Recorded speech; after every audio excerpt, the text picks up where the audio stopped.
गौतम बुद्ध की सीख मन का भोजन हमारे विचार हैं और जब तक हम सोच विचार करते रहेंगे तब तक ध्यान नहीं कर पाएंगे।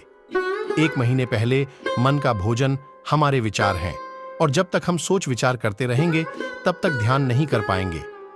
धर्म ध्यान एक ऐसी विद्या है जिसकी मदद से हम नकारात्मक विचारों को दूर कर सकते हैं और मन को शांत कर सकते हैं। लेकिन ध्यान करना इतना सहज नहीं है। इसके लिए लंबे समय तक ध्यान का अभ्यास करना होता है। ध्यान कैसे करना चाहिए, इस संबंध में गौतम बुद्ध से जुड़ा एक प्रेरक प्रसंग प्रचलित है। प्रेरक प्रसंग के मुताबिक एक दिन गौतम बुद्ध अपने शिष्यों और अन्य लोगों को उपदेश दे रहे थे। सत्संग में काफी लोग बैठे हुए थे। भीड़ में से एक व्यक्ति उठा और उसने बुद्ध से पूछा कि तथागत, मैं जब ध्यान करने बैठता हूं तो मेरा मन ध्यान में नहीं लग पाता है। कृपया बताइए, मैं ध्यान कैसे कर सकता हूं?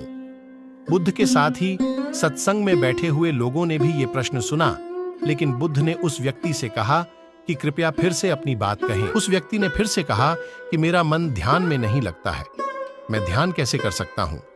बुद्ध ने कहा कि एक बार और अपनी बात कहें। उस व्यक्ति ने एक बार और अपनी बात कह दी। बुद्ध ने कहा कि हमारे विचार मन के लिए भोजन है। जब तक मन को विचारों का भोजन मिलता रहेगा, हम ध्यान नहीं कर सकते हैं। जब हम ध्यान करने बैठे तब मन को विचारों का भोजन नहीं देना चाहिए, यानी सोच विचार करना बंद कर देना चाहिए। तभी हम ध्यान कर पाएंगे। जब मन विचारों से खाली हो जाएगा तभी हम ध्यान कर पाएंगे। बुद्ध ने उस व्यक्ति से ध्यान के बारे में प्रश्न 3 बार पूछा था और बुद्ध ने भी 3 बार इस प्रश्न का उत्तर दिया। बुद्ध ने 3 बार उत्तर दिया तो लोगों ने पूछा कि आपने इस व्यक्ति से 3 बार प्रश्न पूछा और उत्तर भी 3 बार ही दिया, ऐसा क्यों? बुद्ध ने लोगों को समझाया कि मैं इन सज्जन से 3 बार प्रश्न पूछा क्योंकि मैं प्रश्न के लिए इनकी गंभीरता को परखना चाहता था।